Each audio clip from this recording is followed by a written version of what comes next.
softness in every touch.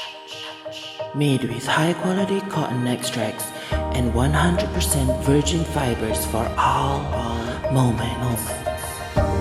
Wash your problems away. Eat your problems away. Feel 100% confident. And most importantly, it's vegan. Kleenex Ultra Soft.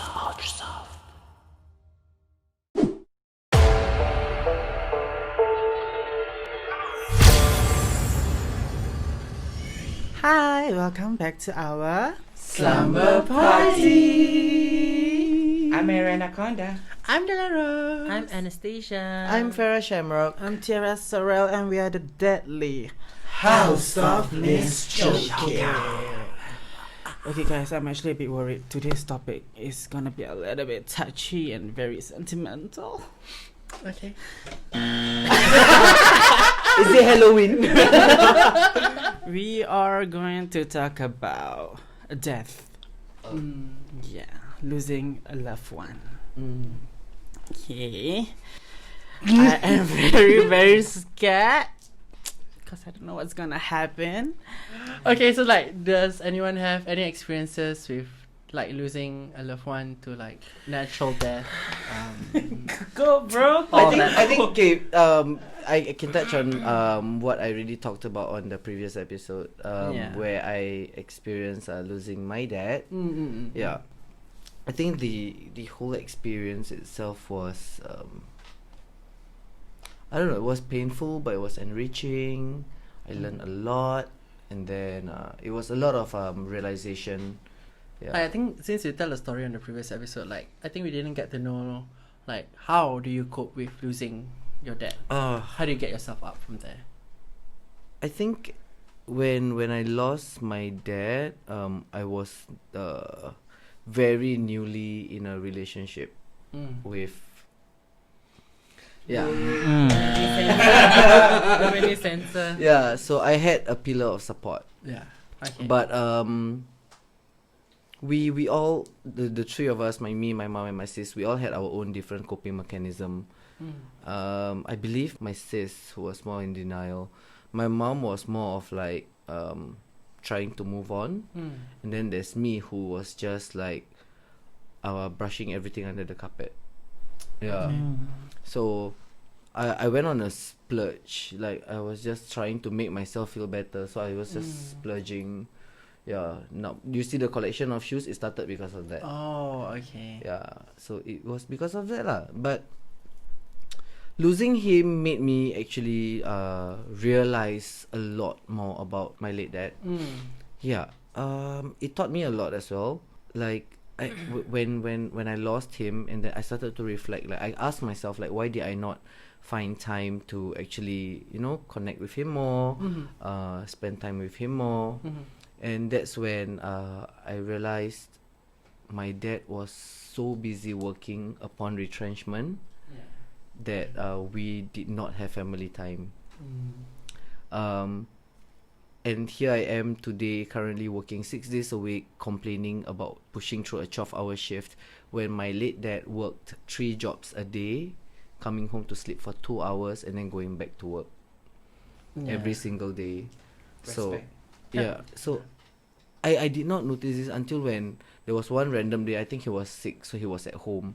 So I was like, not working. Then I said no, and then I realized how tanned he was. He was super dark. Like I have not seen him for so long. And suddenly he's just super dark. So I was just like, where are you working now? That's like, oh, the neighbor gave me a farming job. So he was helping in a plantation farm. Agriculture. Yeah, agriculture. Because he loves plants. How long ago was that? Hey, they still have that job currently. No, but really, like, they to be do? honest, like how long ago was that? I really If you tried to, can't how recall. old were you at the point? I probably was still in secondary school, so I think I was in sec 3. You wanted to ask what year was that? No, I know. Okay. Probably was still in sec 3 when I was. You bitch. There was still farms. There was still farms. No. Yeah. And then that was one of the jobs. That's why I was just like thinking, oh, he works as a farmer now, okay. And then my mom was still in insurance. Her job was safe, so she was still doing her job. Little did I know that he actually has another job apart from the farming one, and then there's another job after that. So every day after he finished his day shift at the farm, he would be a security guard. And when he finished his job as a security guard, he would go to airport as a cleaning supervisor. Oh wow. Yeah, he works the late shift, so every day he comes home, he sleeps for 2 hours, and then he repeats the whole cycle. Yeah, wow. How long was that? For as long as he lived, ever since retrenchment. Yeah. And there I was, that teenager who just like, I need money for this, I need money for that. You know, I did not see all this. Yeah. Because in my eyes, my mom still had her job. So I was like, oh, well, okay. I live in a big house, you know, I have everything. Like, I have a helper. You know, like, I thought we were doing fine. Yeah, I did not. I think see that is this. just part of being a child. Yeah. You know, we are just clueless. So I was totally clueless. Like, I remember how devastated I was when I realized that he was working 3 jobs to support the family. Yeah. So it was really heartbreaking. Like, I remember how I can't remember when, but I remember me and my sis, like, we had a discussion, like, should we just stop school and start working or what? You know, like, he's suffering by himself, you know. And then it got to the point where he got really sick, and then first it was the kidney stone, and then done with that operation, and then I think it was after that he was diagnosed with cancer. How long was that period between? I don't think it was that long. A year? Probably around there. In the same year? When he from the surgery to the diagnosis, is it? Yeah. I have no idea. Like I said, I was being oblivious to it, and I just refused to find out. Before that, your dad was never hospitalized or anything. No. So I think that's why I think it gets even more shocking in a sense. Yeah. Yeah. Yeah, Like very it was- sudden lah. It happened out of nowhere. Yeah. So Like, how do you carry through, like, after he passed on, and, you know, other than you shocked a lot? So that's where I was trying to get to. Like, upon realizing all this and how much he worked for the family, I made a promise to myself that once I have my own vehicle, be it a bike or a car, I promise to visit him a lot, because I did not have this quality time with him before. Understand. Yeah. Sort of like a closure. And then in a I still process. remember when I finally got my bike, and then I was like, okay, I'm going to visit my dad. Like, it's finally happening. So I wrote there. Same thing, like as previously shared, what happened with Ariana. I could not find his lot. So, like, I remember where it was. It was easily spotted. It was bright yellow, you know, because he loves yellow. But I keep going at that area, and I couldn't find it, you know. And then I called my aunt, I called my mom, I called my sis, like, asking for his lot number so I can find exactly where he is. And I just couldn't find it. And then I think my mom actually said, I think he merajuk because you took too long. And I said, yeah, I know, but I'm here and I really want to see him. And then she said, just take a breath, you know, say a prayer, and then slowly you will find him. So yeah, I stopped, and then I took a breath, and then I said a prayer, and I got back on my bike. I literally just rode down, and I stopped, and he was right there. And I literally broke down, like, on the bike. I just broke down. Like, I finally found him, you know. I was searching for him high and low. I just broke down. I was in tears. And I got off my bike. Then I went to say sorry. Like, I took so long to visit him. But now, every time I visit, it just feels very peaceful. Like, I just feel very light. Yeah. Yeah. So, yeah, I hated COVID because we were not allowed to go to visit the cemetery and whatnot. Yeah. So, yeah. That was... I think that's the way you carry I yourself frequently visit him. Yeah. When do you lose your dad? Lost him... What year was that? You don't say the age lah. What year was that? 12 years ago. Yeah. 12 years ago. Nami? Nami. Okay. Me? So continue. This is it. This is she is it. Yeah. Alright, so Anna, I know you recently lost someone. Yeah. Yeah, do you Lost you in the competition, babe. do you still come comfortable sharing? So, I lost my grandmother. When was that? 2 years ago, is it? 2 years ago. Yeah, 2018. Yeah. Yeah. So the first so the first family death that I experienced was actually my late grandfather from my father's side. Yeah. Everyone was crying, but I was like, I don't understand. Like, I just saw the body and everything, but then my mom, I was very small, and then my mom said like, have you said bye to Tok? Then I started crying at that small age. So I was like, oh, okay, now I feel it, but I don't know what I feel lah. Then 2 years ago, my grandma was diagnosed with cancer, stage 4, I think. But because my grandma and my grandpa were falling sick at the same time, we thought it was just of old age. Yeah, but then it escalated very fast. Yeah, my grandpa fell sick first, and then it was my grandma, but my grandma's escalated very fast. So it was very shocking. There was a lot of things going on. Then yeah, we were actually doing a lot of things with the house at that period. I was handling a lot of stuff. It was during that period, right? There were a few productions going on. Okay. And then your shows also. Okay, I just had the flashback, so sorry. Yeah, a lot of things going on. I had to drop everything because I didn't know how to handle it at that age. So I literally passed you everything, the money, the account and all. Like I just shut down my account. I shut everyone off. But it was my mistake because mother freaked out the most. All of us. We were there at drinking good beverages when he suddenly vanished on us. Yeah. I didn't know how to like go through that lah, or like deal with that. Yeah. So what happened on that day was I was at home with my sister and my nephew. He was very small. Then there's a lot of like false alarm with my auntie because she was also freaking out. It's her mother and she didn't know like something happened, and she's like, oh no, like something's happening. She will call the whole family. So it came to a point where we were like, oh, it's just like her panicking, you know. But on that day, yeah, then we went there. Then downstairs the block, my mom messaged our family chat and said like, Nene has passed. I'm beautiful. Yeah, so downstairs the block, she messaged saying Nene has passed.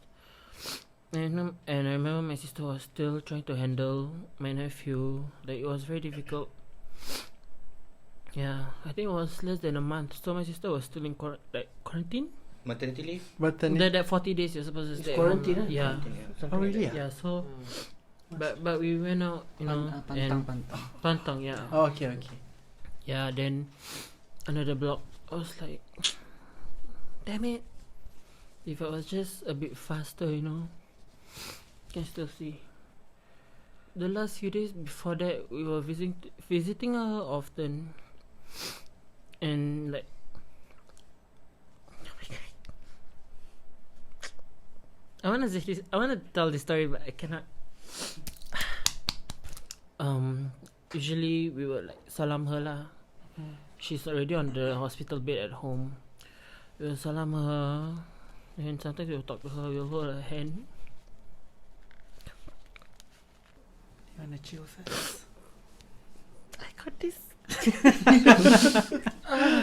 that button. Yeah, okay. Doesn't work anymore. It does. Okay. It does. So, No, I'm not. sometimes, so that night, salam ready, then stop saying that. You're done. They heard you.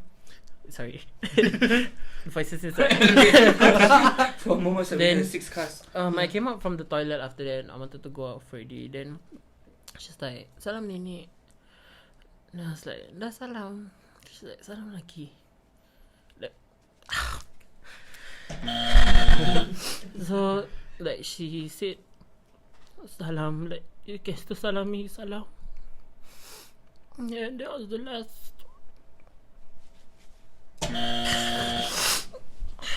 Yeah. Stop it. After that, we were all like a mess. My whole family, everyone. But we cope by talking about it. We just talk because we know if we talk to our friends, yeah, they can listen, but sometimes they don't understand our relationship, you know. So my teacher like this, they give me some. So besides just talking only, we joked about everything also. Like we talked about how vulgar she was, how she smelled like. Sometimes we can still smell her. Then yeah lah, we just make a lot of jokes with our family. We hardly cry in front of each other. So our best coping way is to just make light of the whole thing and celebrate her life, her existence, rather than be sad about her passing. Yeah. Then recently my cousin's son gave birth on the exact same day that she passed. So we were like, it's okay, she got you. Yeah. Okay, I don't have to cry already. Enough already lah. Yeah, But I think you should give yourself, a pat on the back on going through all that, And then still going back to the house. I still remember when Good. that happened, and you literally went on a social media silence. And All of silence us, on all of you. yeah, also. we all were in full panic mode, and that happened. And then when when I think you texted Farah or mother to tell the news while we were there, we were like, I thought we were about to have a good time, and then that happened. We didn't even feel as though like, no, we just felt like, okay, we need our sister needs us. Wasn't that your night at Epiphi? After that, right? Yeah. It was the same. It was after that then you left. No, I wasn't at Epiphi. He didn't come at It was all. the same Oh, day. you were supposed to come. Yeah, It to was we the were supposed same to after party at Tantric. Then after that, you went on the silence. Then I think all of us went to full panic mode. Yeah. I think all of us were there, and when that No, happened, I wasn't. and we I was already at didn't home. know what was going on. Then we all, I think it's like when mother told us, we were like, okay, leave her alone I because know she we were did at the back alley. Yeah, we trying were. to figure something out. Then mother was scolding us like. watch our first few vlogs. That's where we usually try to hang out. Mother was schooling us. Yeah, because she's like find out what's wrong. Yeah, with she Anna. was. You know when she's worried. She You are very close. You're great. Okay. Mother's like that one to us. Then we're like, can you chill? Can you chill? Daddy chill. Wrong episode. So when mother told us about it, and we were like, okay, let's just leave her alone. But at the same time, we sent our words of condolences to you. But at the same time, I want you to know that all of us were very worried, and Yeah. our hearts were with you at that point of time. Very So worried. and I still remember. I think we met 2 weeks after, exactly 2 weeks after. It wasn't a week, but it was actually more than 1 week after. I No, think. it was almost a month. Almost a month. Okay, Oh, yeah. quite And long. then we met at Dhoby Ghaut, Yeah. and then we gave you a big hug, and like. Yeah. As much as you didn't want us to be there, I felt that we wanted to be there for you lah. Yeah. Thank you. Seeing from your story is like just to remind yourself that you got other people around you and life still have to go on. Yeah. And we always want the best. I think it's very shocking because that was like the first of the real, like someone I actually have a relationship with, like going. So it was very hard. Yeah. Mother was spamming. You guys were all spamming. Then I just replied mother everything, but at the same time I was actually choosing my outfit lah for the funeral. I was like, what? How do I look cute for this? Like I know my grandmother would want me to look cute for Yeah. this. But one of the cutest memory I have with my grandma is that when I was experimenting with how I look, how I dye my hair, or how I wore makeup. Yeah. There was one time during her year, she was sitting in her chair, her iconic throne. Then I went in, then she was like, ni cucu aku, meaning this is my grandchild. And she said, ni boy, ni girl. Boy lah, boy. She was playing or what? Yeah, but there were a few aunties around, and I think her sister also. Then I was like, Yes, Yes, Queen. Queen. Slay every day, please. Until For you. yes, yeah, she knows. Yeah, so it's cute lah. All this, yeah. Air hug. I'm too far away. But I give you air hug. Once again, thank you, Anastasia and Farah Shamrock, you. Okay, everyone. for sharing with us your story. Anyone else would like to? How about you? Okay. The Okay. quiet one of today. Hold up. Part 2 will be uploaded tomorrow. Okay, our new uploads will be on Monday and Tuesday. So don't forget to turn on your notification button. See you. Toodaloo.